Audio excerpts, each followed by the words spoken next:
6번 문제는 사회복지 이념과 사상으로서 제3의 길의 문제입니다. 옳지 않은 것은입니다.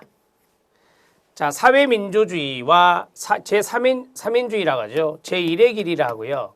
복지국가 팽창기의 시기, 복지국가 위기의 신자유주의가 있었습니다. 이게 제2의 길입니다.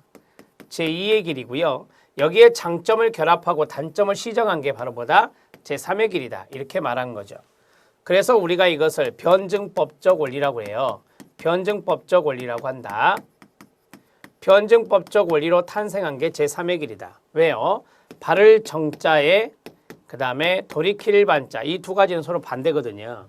자, 이 두 가지의 장점을 결합했다. 제3의 길이다. 그래서 정반합 변증법적 원리입니다.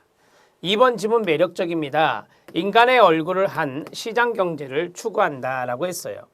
자, 인간의 얼굴을 한다. 좀 이렇게 따스한 이미지가 있죠. 이러한 것들이 바로 이제 복지가 되겠고요. 그 다음에 플러스 시장 경제가 나왔어요. 경제가 나옵니다. 아, 이게 바로 복지와 경제를 같이 잡는 건데요. 이것을 우리가 workfare라고 합니다. 근로연계복지라고 하는 노동연계복지를 추구한다는 걸로 정리하시면 됩니다. 자, 적극적인 복지 시민. 적극적인 복지, 제3의 길은 적극적인 복지를 합니다. 적극적인 복지 시민의 위상정립에 정책의 초점을 맞추고 있습니다. 자, 우리가 이제 복지라고 하는 것과 경제라고 하는 두 마리 토끼를 다 잡는다고 그랬잖아요. 그래서 적극적인 복지 시민의 위상정립에 초점을 맞추고 있는 것도 맞습니다. 자, 자유평등 우애를 중심 가치로 한데요. 국민 최저선을 설정하고 기회의 평등을 촉진하고 취약자에 대한 적극적 차별의 시행, 이런 것을 강조한다라고 했습니다. 여러분, 여기에 보면 기회평등의 촉진이란 말이 있죠. 그 다음에 취약자에 대한 포지티브 디스크리미네이션이라고 하는데요. 이 두 가지가 같은 말이에요. 여기 있는 적극적 차별의 시행, 이게 바로 뭐냐? 기회의 평등이거든요. 이게 바로 기회의 평등과 관련성이 있습니다. 자, 정리가 됐죠? 자, 그러면 이것을 제가 하나로 좀 잡아보면 자유는 적극적 자유가 되고 평등이 들어있으니까요. 그 다음에 우애, 이런 것들을 중심 가치로 하고 국민 최저선, 내셔널 미니멈이라고 하는 거잖아요. 내셔널 미니멈이라고 하는 이것도 마찬가지, 네, 뭐 복지국가에서 쓰는 단어 아닙니까? 그 다음에 기회의 평등 주고 적극적 차별의 시행을 준다. 이거는 조젠 윌딩이 이야기한 것 중에 있죠. 조젠 윌딩, 이건 제3의 길이 아니에요. 조젠 윌딩에서 반소폐마가 있거든요. 반소폐마가 있는데 여기에서 자유평등 우애를 강조하는 것은 반소 쪽이 아니라 폐마 쪽이에요. 그래서 민주적 사회주의다. 민주적 사회주의다. 이렇게 말할 수 있어요. 3인주의다. 이렇게 말할 수 있어요. 자, 그런데 여기 있는 기회의 평등이 있잖아요. 이 기회의 평등은 물론 이 민주적 사회주의에서도 기회의 평등을 하긴 하거든요. 그런데 기회의 평등을 우리가 앞에서 신자유주의자들이 추구하는 것들이다. 보수주의자들이 추구하는 것들이 기회의 평등이다. 이렇게 말씀드렸잖아요. 따라서 이것을 이 두 가지 같은 경우는 우리가 이제 소극적 집합주의로 여길 수 있거든요. 소극적 집합주의는 우리가 보통 무엇이라 해요? 중도 노선이다. 이렇게 말해요.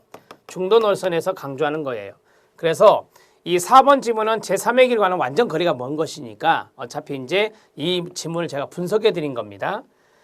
자유평등 우애를 중심 가치로 하는 것에서 민주적 사회주의, 3인주의가 나오고 국민 최저선의 설정도 3인주의가 나오고 그 다음에 3인주의가 기회평등이란 것도 강조하지만 기회평등을 우리가 앞에 있었던 문제 있었잖아요. 그 문제와 연결돼서 본다면 소극적 집합주의 중도 노선에 해당되는 것들이 이제 기회평등을 좀 강조하는 것이다.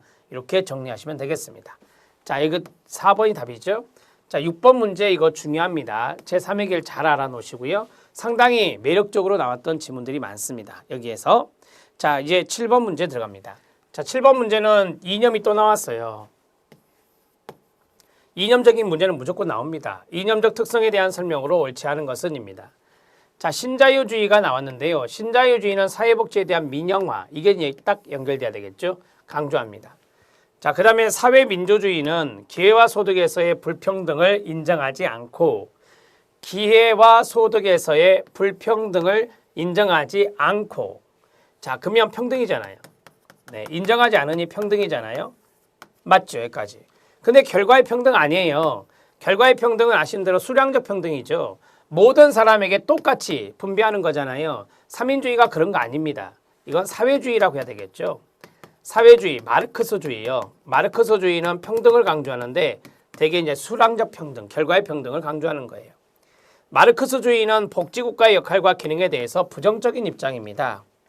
자, 우리가 이제 복지국가라고 하는 것이 자본주의에서, 수정자본주의에서 출현한 거거든요. 수정자본주의와 관련성이 있다고 이게. 수정자본주의와 관련되는 게 복지국가다. 그런데 마르크스주의를 이제 생각해 봐요. 마르크스주의는 이제 자본주의를 반대하는 거잖아요. 자본주의를 인정하지 않아요. 자본주의를 인정하지 않는다. 즉 공산주의, 사회주의 체제는 공산주의를 인정하는 거잖아요. 그래서 자본주의를 인정하지 않기 때문에 여기 있는 복지국가의 역할, 기능 여기에 대해서는 부정적 입장을 취한다. 이걸 할 때는 이제 자본주의와 연결해서 생각하시면 쉬워집니다. 자본주의를 인정하지 않기 때문에 복지국가에 대해서 부정적 입장을 취한다. 이런 식으로 이제 전개하시면 되겠습니다. 간단하게 여러분들이 어렵지 않게 정리한 거예요. 수정자본주의가 복지국가의 시작이거든요. 자본주의 문제가 있으니 국가가 개입을 했어. 그게 케인즈주의 아닙니까? 그게 수정자본주의 출현이었어요. 수정자본주의와 관련된 게 복지국가인데 마르크스주의는 자본주의를 인정하지 않으니 복지국가에 대해서 부정적 입장을 취한다는 거죠. 맞습니다. 자유주의는요. 끊어요. 사회 복지에 대한 정부의 최소한의 개입. 이게 연결되죠. 자유주의는 정부의 최소한의 개입. 이런 것들이 나타나게 된다. 답을 해결했습니다. 2번이 답이죠. 7번 문제도 좋은 문제인 거 아시죠? 7번 문제 체크하세요. 2번이 답입니다. 자, 이제 8번 문제 들어가도록 하겠습니다. 8번 문제는 사회복지 평가입니다. 이 평가의 목적도 시험에 간혹 나오는데요. 옳지 않은 것은입니다. 여러분, 평가의 목적은 역기능적 상호작용을 수정하는 게 아니에요. 역기능적 상호작용을 수정하는 것은 개입의 목적이죠. 인터벤션. 개입의 목적은 바로 역기능적인 상호작용을 수정하는 부분이고요. 사회복지 실천에 관한 이론 형성에 기여하는 게 평가입니다. 프로그램 계획이나 운영에 대한 정보를 제공해 주는 것. 활류적 정보 제공이라고 해요. 되게 피드백이라고 하는데요. 활류적 정보 제공해 주는 것이 또 평가의 목적에 해당됩니다. 자, 국가나 사회로부터의 그렇죠. 책임성을 이행하는 겁니다. 사회복지기관은 국가나 사회로부터 위임받은 기관이기 때문에 자, 그러한 책임성을 이행할 필요가 있는데요. 이걸 우리가 책임성 증진이라고 하죠. 책임성 증진의 목적으로 평가를 한다라고 정리하시면 됩니다. 자, 이거 3개 외에도 한 가지 더 말씀드리면 효과성이나 효율성을 검증하는 목적도 있습니다. 효과성이나 효율성, 사회복지 실천 프로그램의 효과성이나 효율성을 검증하는 목적도 있다는 것을 말씀드립니다. 8번의 답은 1번입니다. 8번 문제는 쉽게 풀 수 있는 문제죠. 자, 9번 문제에 들어갑니다. 자, 9번 문제는 심리사회적 모델이 있습니다. 심리사회 모델은 해밀턴과 홀리스입니다. 해밀턴과 홀리스가 대표적인 학자고요. 여기에 대한 설명으로 옳은 것을 모두 고른 것은입니다. 자, 이 심리사회 모델에서 가장 중요한 것이 상황 속 인간이죠. 자, 심리는 인간이고 사회는 환경적인 측면이니까 상황 속 인간은 개념을 상황 속의 인간이라는 개념을 강조합니다. 맞고요.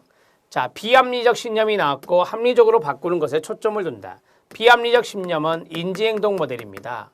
인지행동 모델 앨리스와 백이 있는데요. 여기에서는 비합리적 신념을 앨리스가 이야기했으니 앨리스만 쓰면 되겠죠. 자, 그 다음에 이 심리사회 모델은 정신분석 이론, 심리가 들어가 있잖아요. 정신분석 이론, 생태체계론, 상황 속의 인간이요. 자, 이런 것 등을 이론적 기반으로 삼고 있나요? 네, 맞습니다. 자, 주된 기법이 있어요. 직접 영향 주는 지시이야기가 있고요.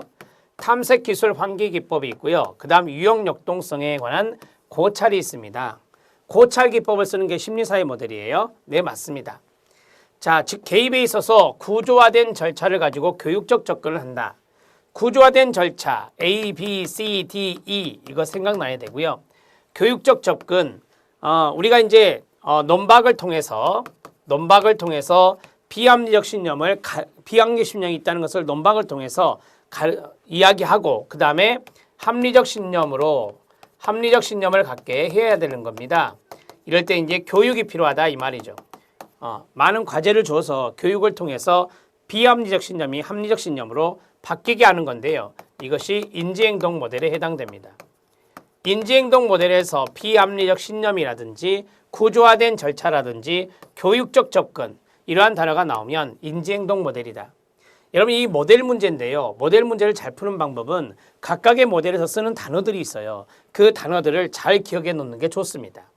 자, 기억과 디귿과 리을이 심리사회 모델이고요. 니은과 미음은 인지행동 모델의 내용이다. 이렇게 보시면 되겠네요. 자, 기억과 디귿과 리을을 찾으시면 됩니다.